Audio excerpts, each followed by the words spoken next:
Bonjour, chers amateurs de mystères et d'histoires étranges, et bienvenue, une fois de plus, aux archives de Saint-Maur. Aujourd'hui, nous allons évoquer l'histoire de Louis. Une histoire singulière qui rappelle à bien des égards celle d'un certain Bruno Gröning. C'est une histoire où les frontières entre réalité et monde de l'esprit s'entremêlent, bouleversant notre compréhension de ce que nous appelons le réel. Préparez-vous à être mystifiés et émerveillés par les mystères qui se cachent derrière cette histoire fascinante. Dans le voile silencieux d'une nuit hivernale, le 10 janvier 1921, Louis vint au monde. Alors que la neige drapait de son manteau la campagne environnante. Issu d'une famille aisée, son père était héritier d'une lignée d'industriels prospères et éminents médecins. Louis était destiné à marcher sur les traces de ses illustres ancêtres. Sa mère, quant à elle, préférait se promener dans les jardins et se perdre dans les pages de livres débordants d'histoires romantiques évoquant des époques lointaines. Son esprit épris de rêverie, elle aimait à converser avec ses amis, partageant des récits envoûtants et des pensées vagabondes. Ainsi, dans ce cocon de privilèges et de rêveries, Louis fit ses premiers pas, baigné dans l'amour et l'opulence d'un monde qui mêlait l'éclat de la réussite et le charme intemporel des passions littéraires. Mais Louis semblait constamment être ailleurs, comme si son esprit voguait vers des horizons inconnus. À l'âge de 8 ans, en cette année 1929, le constat était sans appel. Louis n'était guère un élève brillant, et son tempérament solitaire ne faisait que s'affirmer. Cette tendance inquiétait de plus en plus son cercle familial, dont les attentes élevées se heurtaient à la réalité d'un enfant énigmatique, dont les pensées semblaient se perdre dans les méandres de l'imaginaire et de la contemplation. Les fréquentes disputes entre ses parents plongeaient Louis dans une profonde tristesse. Pour échapper à cette atmosphère pesante, il trouvait refuge dans la nuit, glissant discrètement par la fenêtre de sa chambre pour se promener dans la campagne environnante. C'est ainsi qu'il se lia d'amitié avec une créature étonnante, une chouette effraie, qui devint son fidèle compagnon nocturne. Chaque nuit, Louis retrouvait cette mystérieuse chouette, fasciné par sa grâce et sa majesté, lorsqu'elle planait au-dessus du champ voisin. C'était dans ces moments de solitude et de communion avec la nature que Louis trouvait un réconfort et une évasion bienvenue, loin des tourments qui agitaient le foyer familial. Lors des vacances scolaires de l'été 1929, Louis prit l'habitude de s'aventurer dans la sombre forêt voisine, où il aimait déambuler pendant des heures le long des rivières sinueuses, laissant son esprit vagabonder au gré des murmures de la nature. Il se perdait dans la contemplation des arbres, des fleurs délicates et des papillons aux ailes scintillantes, s'imprégnant de la magie qui imprégnait chaque recoin de cet univers sauvage et mystérieux. Un jour, épuisé par sa longue marche, Louis s'assoupit au pied d'un imposant chêne séculaire. À son réveil, il fut frappé par une vision extraordinaire. Les animaux de la forêt étaient rassemblés autour de lui. Leurs yeux brillaient d'une lueur énigmatique. Étonné et intrigué, Louis se leva et découvrit qu'il pouvait communiquer avec ses nouveaux compagnons, d'une manière étrangement fluide, comme s'ils partageaient un langage secret réservé à ceux qui avaient ouvert leur cœur à la nature. Dans un état de transe mystique, Louis se laissa emporter par le jeu avec ses nouveaux amis, plongeant dans un monde où la frontière entre réalité et rêve semblait s'effacer. C'était comme si la forêt elle-même avait ouvert ses portes pour accueillir Louis dans un royaume enchanté, où les secrets les plus profonds de l'âme étaient révélés à ceux qui osaient écouter son murmure sacré. Quelques jours plus tard, lors d'une garden party organisée par les parents de Louis, ce dernier s'éloigna pour jouer avec d'autres enfants près de la rivière.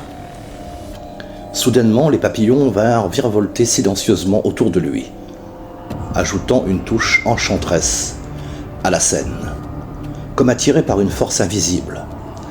Les pierres qu'il avait ramassées se mirent à léviter de sa main, sous le regard ébahi des autres enfants. En cet instant, Louis semblait posséder un pouvoir mystérieux et merveilleux, laissant ses jeunes compagnons fascinés et captivés par ce spectacle extraordinaire. Les enfants partagèrent leur expérience avec les adultes, mais ces derniers la considérèrent comme de simples jeux d'enfants, reléguant les récits extraordinaires au rang de fantaisie juvénile. Cependant, la mère de Louis ne put s'empêcher d'être intriguée par les propos des enfants, en particulier le comportement troublé et bouleversé de Marie, la petite cousine de Louis.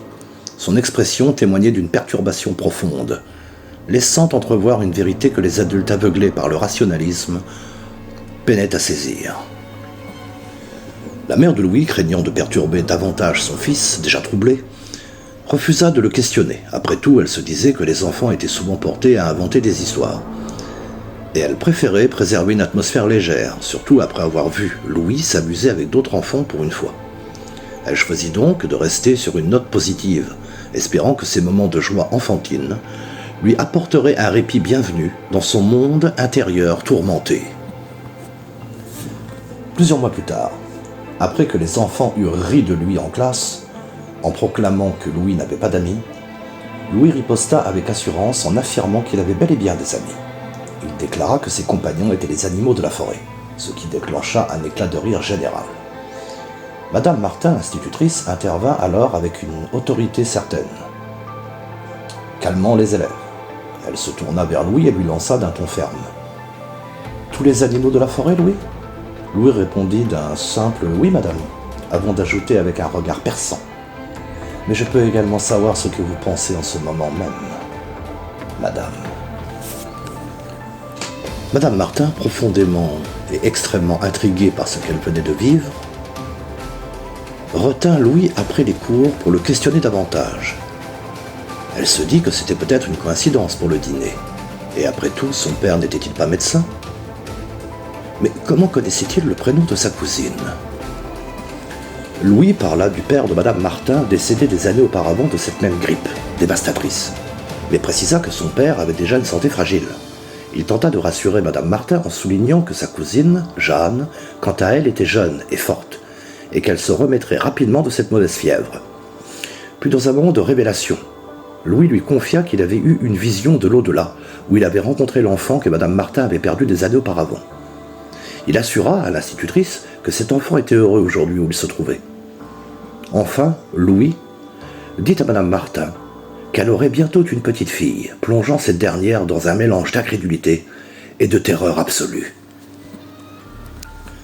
Après les révélations déconcertantes de Louis, Madame Martin se trouva incapable de regarder l'enfant dans les yeux.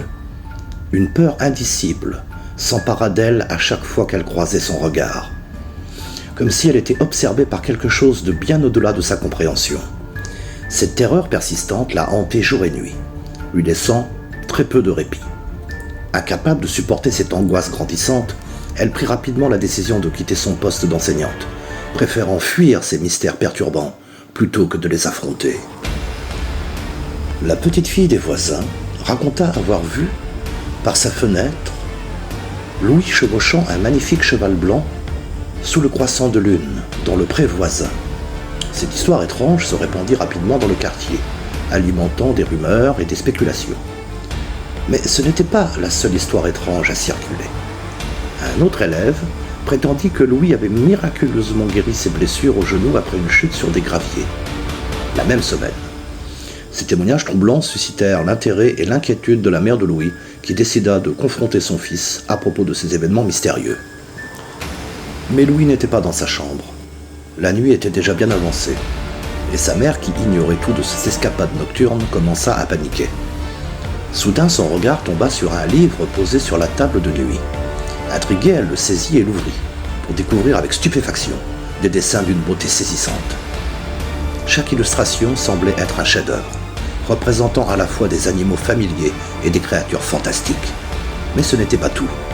Les écrits accompagnant les dessins étaient d'une qualité littéraire remarquable, décrivant des phénomènes et des concepts qui défiaient toute logique. Prise de panique, elle se précipita dans la nuit à la recherche de son fils. Mais ce qu'elle découvrit cette nuit-là la laissa dans un état d'hébétude complet. Elle ne pourrait jamais révéler cela à son mari, parti en déplacement à Paris, de peur de passer pour folle. Lorsque le père de Louis rentra de son séjour à la capitale, il confia à son épouse qu'il avait rencontré un collègue qui lui vantaient les mérites d'un établissement capable de prendre en charge leur fils et de réaliser un diagnostic médical approfondi de ses problèmes. Cette révélation déclencha une nouvelle dispute conjugale, la tension montant rapidement entre les deux parents. Louis, depuis sa chambre, entendait tout, aussi nettement qu'il pouvait entendre d'ailleurs les conversations des voisins dans les maisons environnantes. Le jour suivant, alors que les rayons du soleil doré caressaient la carrosserie rutilante de la toute nouvelle Bugatti Type 41 Royal du père de Louis, il avait décidé de prendre sa femme pour une balade. Leur esprit était préoccupé par les préparatifs de l'établissement qui pourrait prendre en charge leur fils. Mais la tranquillité de cette journée ensoleillée fut brusquement interrompue par l'apparition soudaine d'un chevreuil traversant la route. Dans une tentative désespérée d'éviter la collision, Philippe perdit le contrôle de sa voiture, précipitant le véhicule luxueux dans un profond contrebas. Le fracas métallique de l'impact résonna dans l'air, annonçant le destin tragique qui attendait la famille. Dans un instant, la vie de Louis bascula irrémédiablement. Il devint orphelin, privé de ses parents et de son passé, plongé dans un abîme de chagrin et de désespoir. Malgré son héritage, estimé à plusieurs millions de francs, Louis céda sa fortune à la fidèle servante de ses parents, Pauline, dans une lettre écrite de sa main. Cette nuit de 1930, pour la dernière fois, Louis sortit de sa chambre, comme il le faisait depuis toujours. Mais cette fois, c'était un voyage sans retour. Louis s'envola dans la forêt, vers les profondeurs du monde des rêves et du mystère. Dans ce royaume onirique, les préoccupations des hommes n'existaient pas. Les limites de l'imagination étaient infinies.